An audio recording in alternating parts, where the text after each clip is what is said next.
in a minute, and sometimes it can even lead to heart failure. And this is usually a consequence of bacteremia. Bacteria get into the bloodstream, they travel through the vascular system, and they usually end up depositing on the cardiac valves, and that is endocarditis. Shown on the screen is an echocardiogram of a patient with mitral valve endocarditis. This is the left ventricle where I'm pointing at the bottom of the screen. This is the left atrium at the top of the image.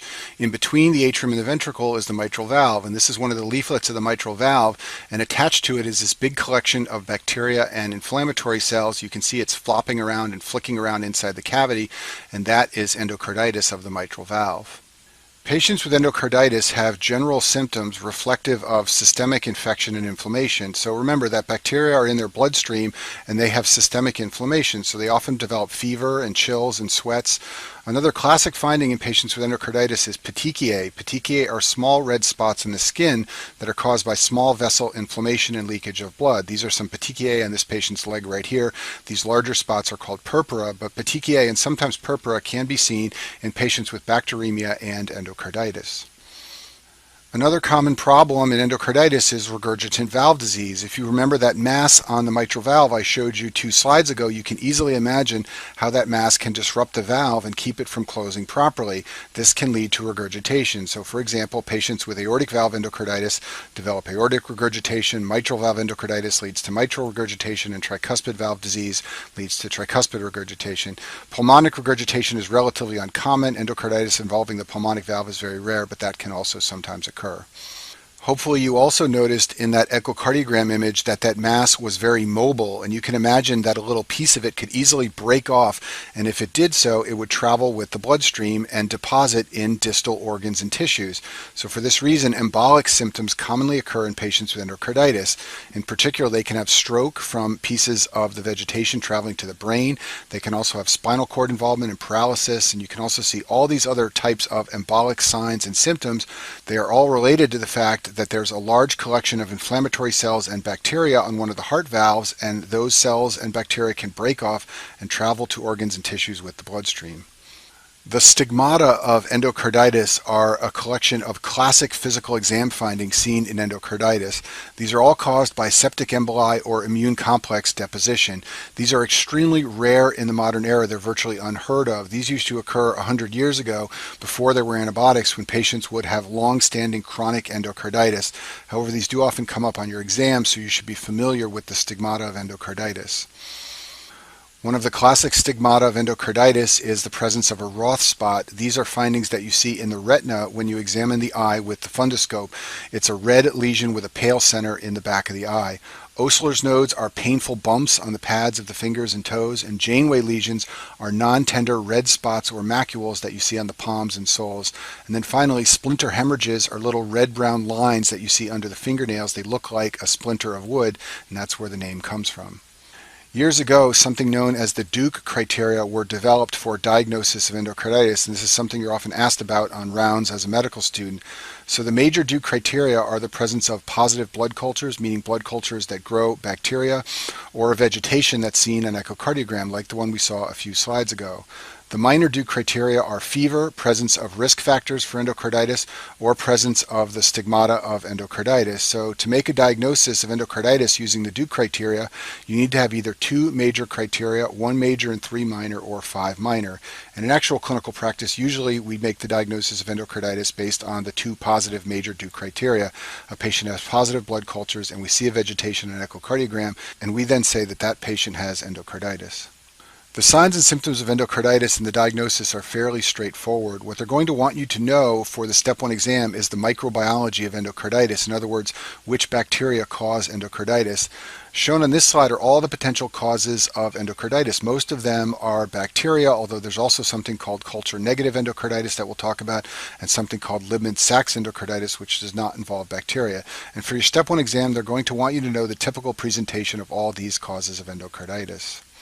Staph aureus is one of the classic bacteria to cause endocarditis. Recall that Staph aureus is a gram-positive cocci They are catalase positive. All staphylococci are catalase positive, and they are also coagulase positive, and this distinguishes Staph aureus from Staph epidermidis and other coagulase negative staphylococci.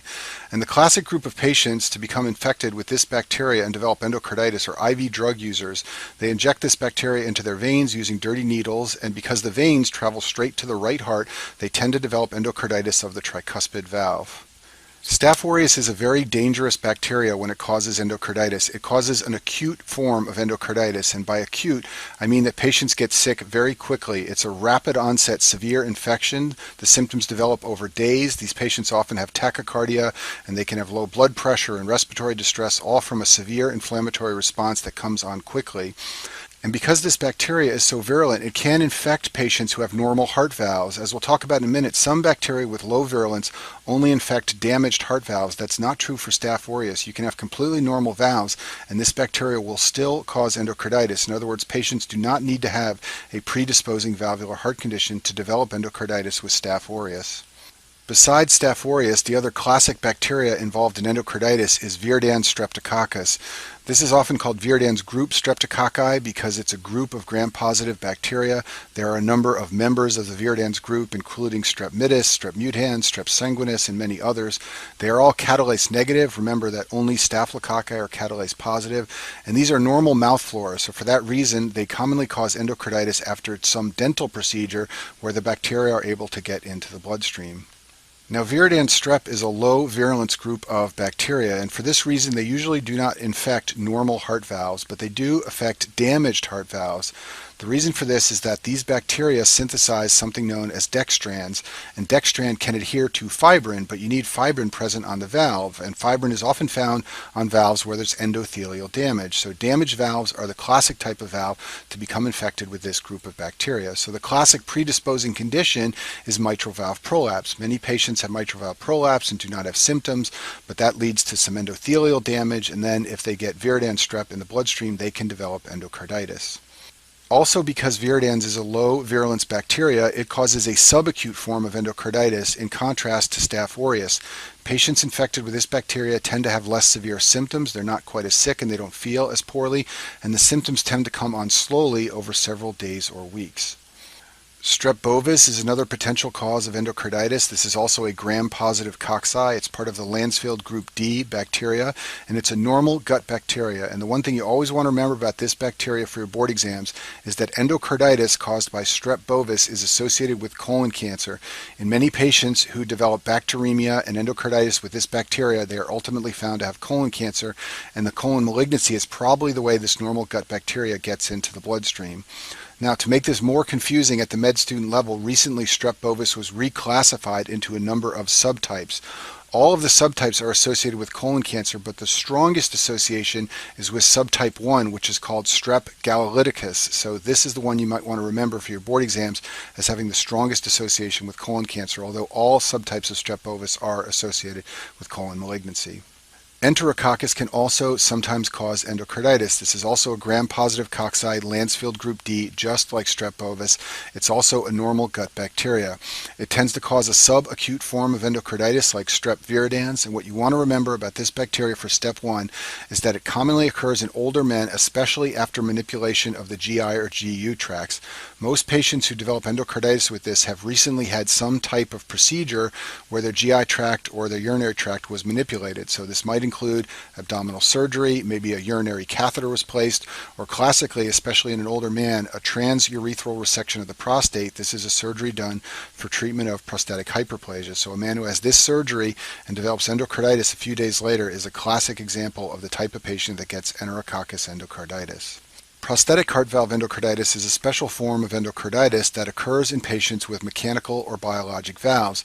Many patients with valve disease are referred for cardiac surgery, and they have placement of either a mechanical valve, which is a metal valve, this is a picture of one on the screen here, or a biologic valve. A biologic valve has a prosthetic ring, and then it has pig or cow tissue in the middle to mimic the presence of normal valve tissue.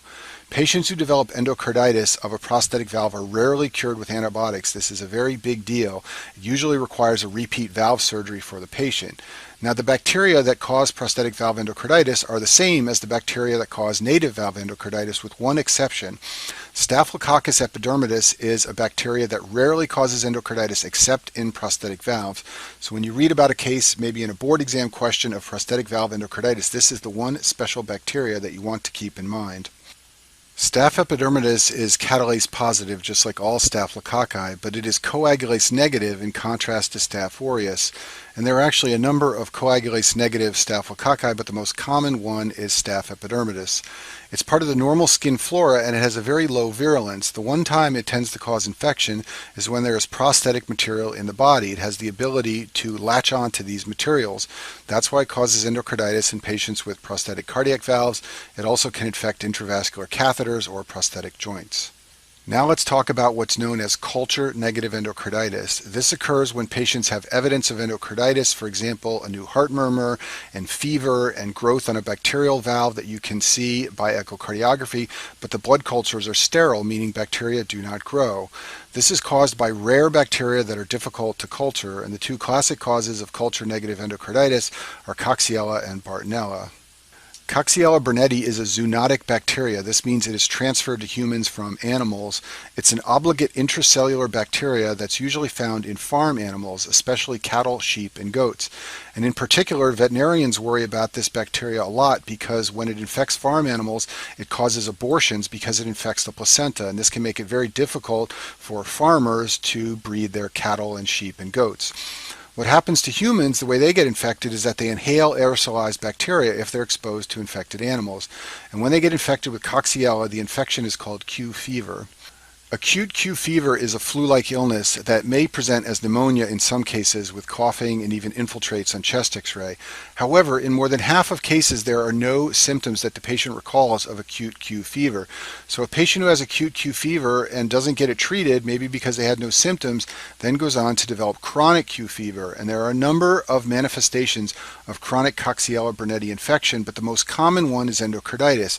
And that's why this bacteria is often discussed as a cause of endocarditis, because many patients who are exposed to farm animals present with endocarditis. They don't recall having Q fever because they had no symptoms, and they have a Coxiella burnetii infection. There are two species of Bartonella that can cause culture-negative endocarditis. The first one is called Bartonella quintana. This is a small gram-negative rod. It's transmitted to humans by lice. So this is a picture of a louse on the screen here. It's an insect, and in patients with poor hygiene, like people who live in third world countries or homeless patients, they can develop infestation with lice, especially on their clothing, and the lice can transmit Bartonella to their bloodstream, and that can lead to culture-negative endocarditis. Bartonella henselae is found in cats. It's the cause of cat scratch fever. I talk about this in the infectious disease section, and some patients who have cat scratch fever can go on to develop culture-negative endocarditis. Last cause of endocarditis we'll discuss in this video is NBTE, which stands for non-bacterial thrombotic endocarditis. This is also sometimes called Liebman-Sachs endocarditis. It's also sometimes called Morantic endocarditis. It's very confusing. You just have to remember all these different names. In this condition, there are lesions on the cardiac valves that look like endocarditis, but they are not caused by bacteria. That's why it's called non-bacterial endocarditis. One of the hallmarks of this disorder is that the lesions tend to be on both sides of the valve. So if you recall the echocardiogram I showed you earlier in this video, we had the left ventricular cavity at the bottom, we had the left atrium at the top, this is the left atrium here, and the mitral valve leaflets were in the middle. The bacterial vegetation was only on the atrial side. That's typical in bacterial endocarditis. In NBTE, vegetations tend to grow on both sides of the valve. This is unusual, and it's a unique feature of NBTE. The most common valve where this condition occurs is the mitral valve, and it's caused by thrombus and immune complexes on the valve, not by bacterial growth. And as you can imagine, since it's caused by thrombus, it's seen in many hypercoagulable states. One of the classic ones is advanced malignancy, especially solid tumors. It also occurs in patients with lupus. NBTE is often asymptomatic and only identified at autopsy after a patient with advanced malignancy dies.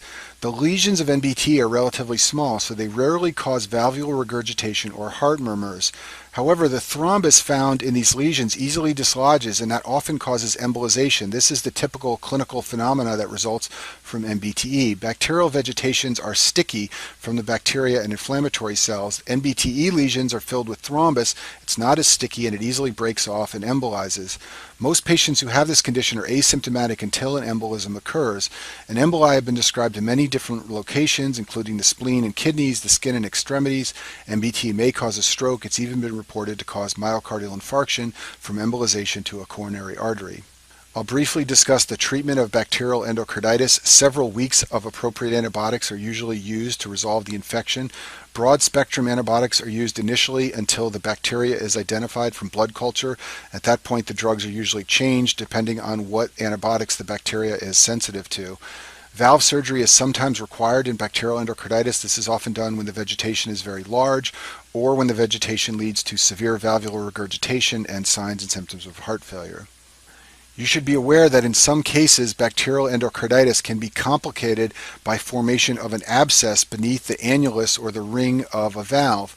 When this happens, antibiotics will not clear the infection because the bacteria are basically hiding inside the abscess. The way this presents clinically is that patients will have persistent fever and bacteremia despite the fact that you have them on antibiotics. And in particular, you should be aware of a high-yield anatomical correlation of this complication. The aortic valve lies very close to the AV node, so an abscess under the aortic valve can lead to AV node dysfunction, and this can lead to heart block. So new onset heart block in a patient with aortic valve endocarditis is highly suspicious for an abscess in the aortic valve. Shown on the screen is an ECG of a patient with a prolonged PR interval. That is evidence of first-degree AV block, and if a patient has a normal PR interval at presentation and then after a few days of treatment for endocarditis develops a new first-degree AV block, that's highly concerning for an aortic valve abscess. And I'll finish this video by mentioning prophylaxis. We sometimes administer antibiotics for primary prevention. In other words, we give them to patients who do not yet have bacterial endocarditis, but we think they're at high risk. It's done before high-risk medical procedures that commonly lead to endocarditis, and it's only given to patients who are at very high risk for developing endocarditis. And years ago, anyone with any type of heart condition was often given an antibiotic before dental work or other procedures. There are now new guidelines that basically restrict prophylactic antibiotics to only the highest risk patients. So the patients that need antibiotic prophylaxis need to have one of the conditions shown on the left side of the screen, and they need to be undergoing one of the procedures shown on the right side of the screen. So the patients at highest risk for endocarditis are patients with prosthetic valves, patients who've had endocarditis before, or rare patients who have cyanotic congenital heart disease. This is very uncommon, or some patients with heart transplant. Now, even if they have one of these conditions, we don't necessarily always give antibiotics unless they're going for a high-risk procedure. The highest risk procedures that can lead to endocarditis are dental work, respiratory procedures, and skin surgery. Antibiotic prophylaxis is usually with the antibiotic amoxicillin. However, if patients have a penicillin allergy, we use clindamycin. And that concludes our video on endocarditis.